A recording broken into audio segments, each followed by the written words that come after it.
प्रिय भैया बहनों, सादर बंदे।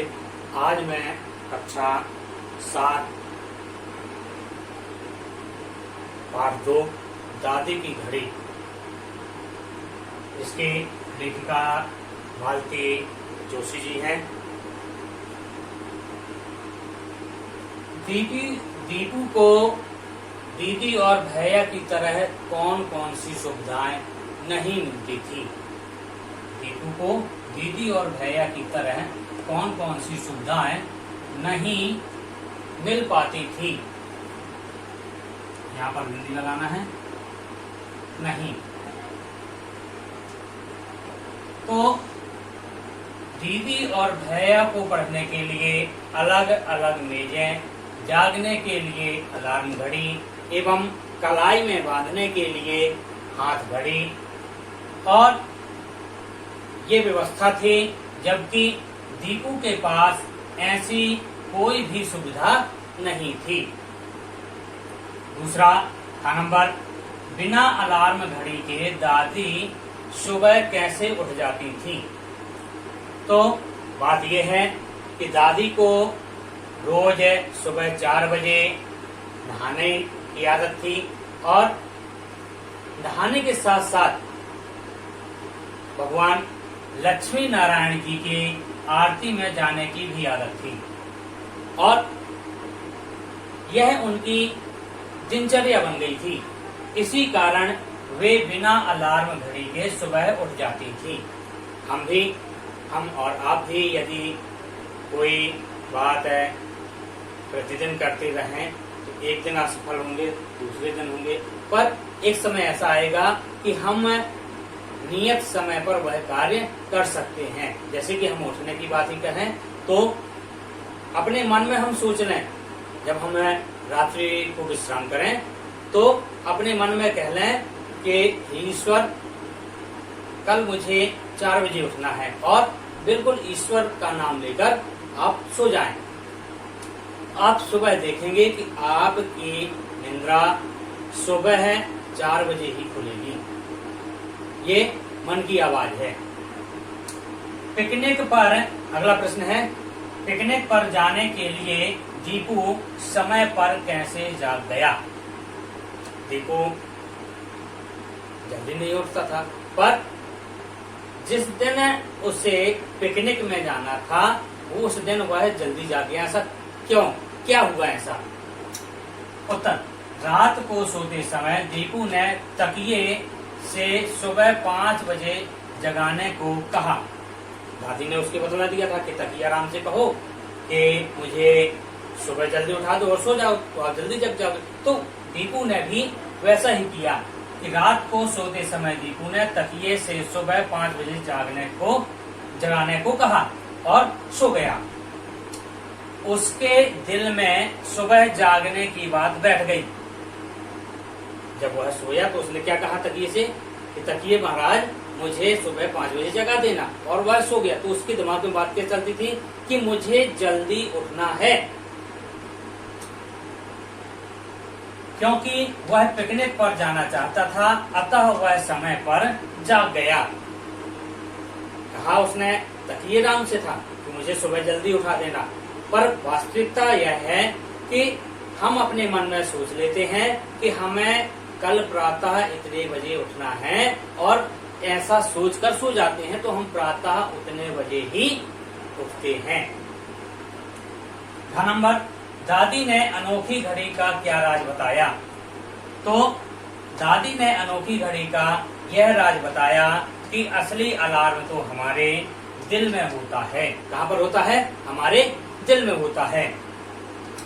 जब हमें जरूरी उठना होता है तो हमें जगा देता है। घड़ी की आवाज तो हम बंद भी कर सकते हैं, परंतु मन की आवाज बंद नहीं होती है, यह हमें जगा कर ही छोड़ती है। तो क्या बतलाया? उन्होंने बतलाया कि हम अलार्म जब लगाते हैं, नहीं उठना है तो हम अलार्म को एक हाथ से बंद भी कर देते हैं, पर हमारे दिल का जो अलार्म है वह बिना किसी घड़ी के बजता है और हम समय पर उठ जाते हैं।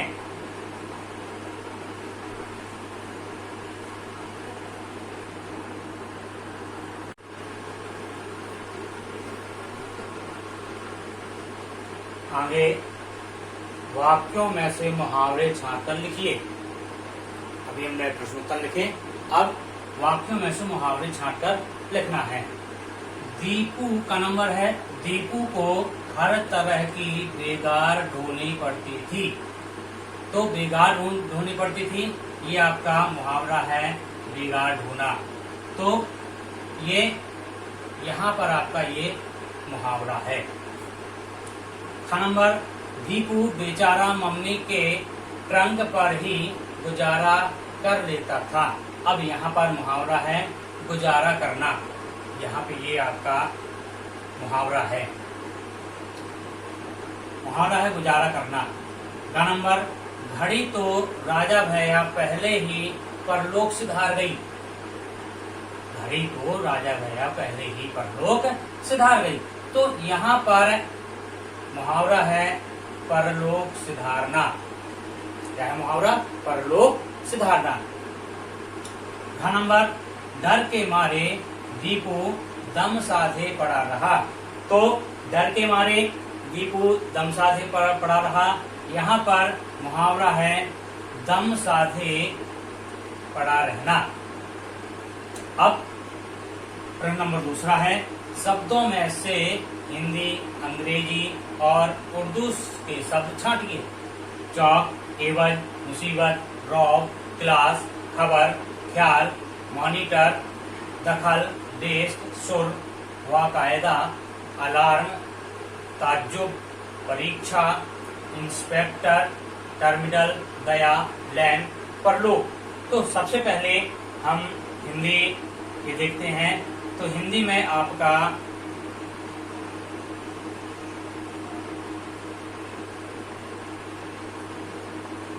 कौन सा शब्द है? अन्याय। क्या है? अन्याय।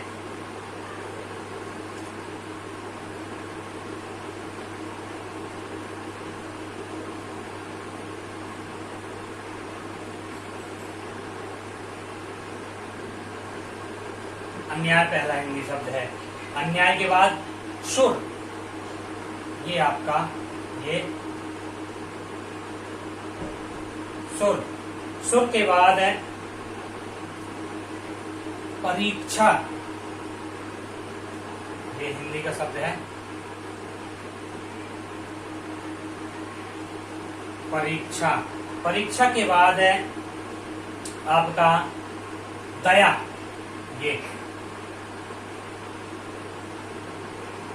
दया शब्द है, हिंदी शब्द है। और दया के बाद है आपका परलोक। परलोक। अब देखिए, अन्याय ये पहला शब्द आ गया हिंदी का। सुर, सुर ये हो गया। परीक्षा, परीक्षा ये हो गया। दया, दया ये हो गया। और परलोक, परलोक ये हिंदी शब्द है। तो हम यहाँ पर एच लिख लें।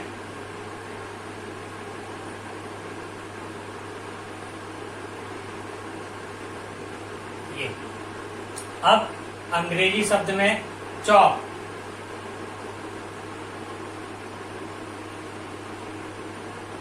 चौक ये अंग्रेजी शब्द है। चौक के बाद क्लास,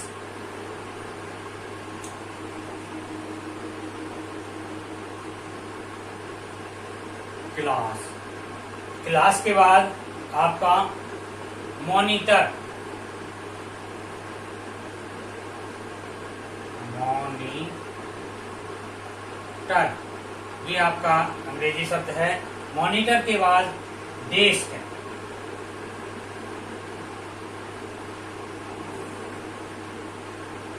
डेस्क के बाद आपका अलार्म,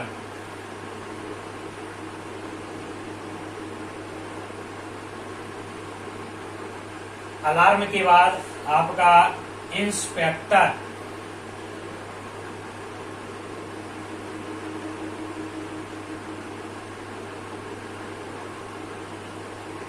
इंस्पेक्टर, और इंस्पेक्टर के बाद टर्मिनल,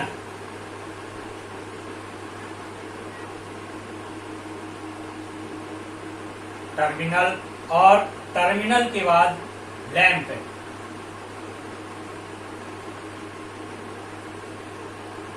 तो अब इसके बाद उर्दू शब्द हैं। उर्दू शब्द में सबसे पहले आता है एवज।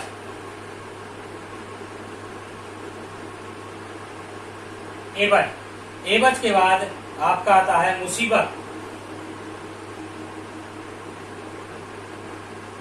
मुसीबत, मुसीबत के बाद आता है आपका रौब।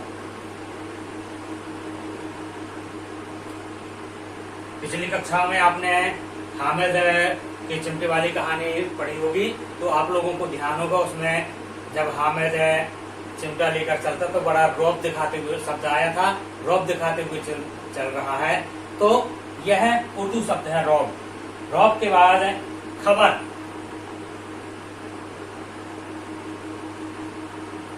खबर के बाद आपका ख्याल,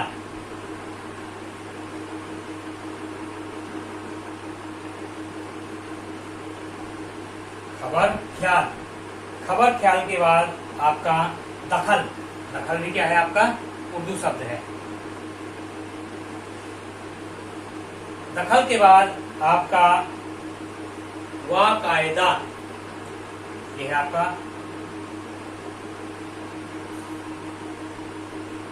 वाकायदा। वाकायदा के बाद अभी आपका एक शब्द और बच रहा है जो उर्दू शब्द है ताज्जुब। क्या है वो? ताज्जुब।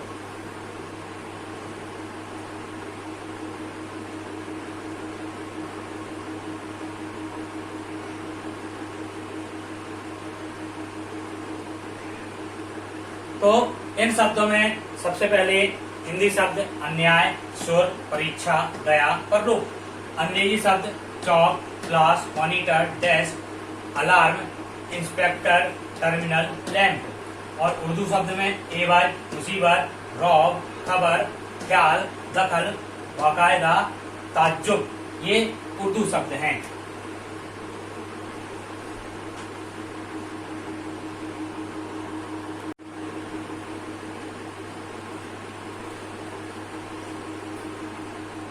प्रश्न नंबर 3, निम्नलिखित वाक्यों में शब्दों को सही क्रम में लिखिए। का नंबर है हाय अपनी भी मॉनिटर का कक्षा दीपू। तो हमें इसको सुव्यवस्थित ढंग से लिखना है। तो इसका आएगा उत्तर दीपू अपनी कक्षा का मॉनिटर भी है। का नंबर गई सिधार घड़ी राजा परलोक भैया। हमें इसको सही क्रम में लगाना है। तो इसका सही क्रम है राजा भैया घड़ी परलोक सिधार गई। का नंबर टाइम पीस था अलार्म की एक घर में। तो इसका सही क्रम क्या है? घर में एक ही अलार्म टाइम पीस था। का नंबर अलार्म तो दिल है होता असली में हमारे। इसको सही क्रम में जमाएंगे तो उत्तर आएगा असली अलार्म तो हमारे दिल में होता है। अब प्रश्न नंबर 4, खाली स्थान भरो। रिक्त स्थानों की पूर्ति कीजिए। तो दादी की घड़ी पाठ आप लोगों ने पढ़ा है। तो पहला नंबर दीपू से सभी करते थे। तो क्या करते थे? ईर्ष्या करते थे, घृणा करते थे, द्वेष करते थे कि लड़ाई करते थे। आप लोगों को बतलाना, बताइए क्या? ईर्ष्या। चलिए ठीक। तो दीपू से सभी क्या करते थे? ईर्ष्या करते थे। क्या करते थे? ईर्ष्या करते थे। अब नंबर दीपू की खालिस्तान तो पापा के पास बैठने पर ही निकल जाती थी। तो अब पूरी जान निकल जाती थी। कि जान निकल जाती थी, कि दम निकल जाती थी, कि आधी जान निकल जाती थी? पाठ पढ़ा है आपने, बतलाइए। हाँ, सही बात।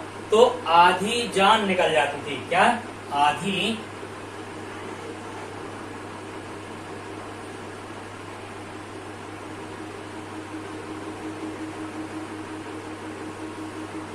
आधी जान तो पापा के पास बैठने पर ही निकल जाती थी। अब ग नंबर स्टूल शब्द है, तो स्टूल तद्भव है, तत्सम है, देशज है कि विदेशी है? तो जो ये स्टूल शब्द है ये हमारा विदेशी शब्द है। कौन सा है? विदेशी। स्टूल शब्द विदेशी शब्द है। घ नंबर दीपू पिकनिक के लिए जा रहा था। कहाँ जा रहा था? सांची जा रहा था, भोपाल जा रहा था, बिरसा जा रहा था, पचमढ़ी जा रहा था। तो कहाँ जाना था उसको? सांची। बहुत सुंदर।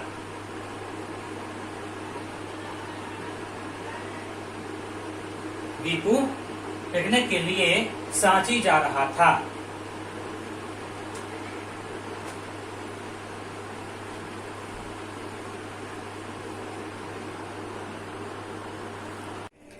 आप निरंतर आगे बढ़ते रहें। यदि आपको यह वीडियो अच्छा लगा हो तो लाइक, शेयर, यदि नए हों तो सब्सक्राइब करना ना भूलें।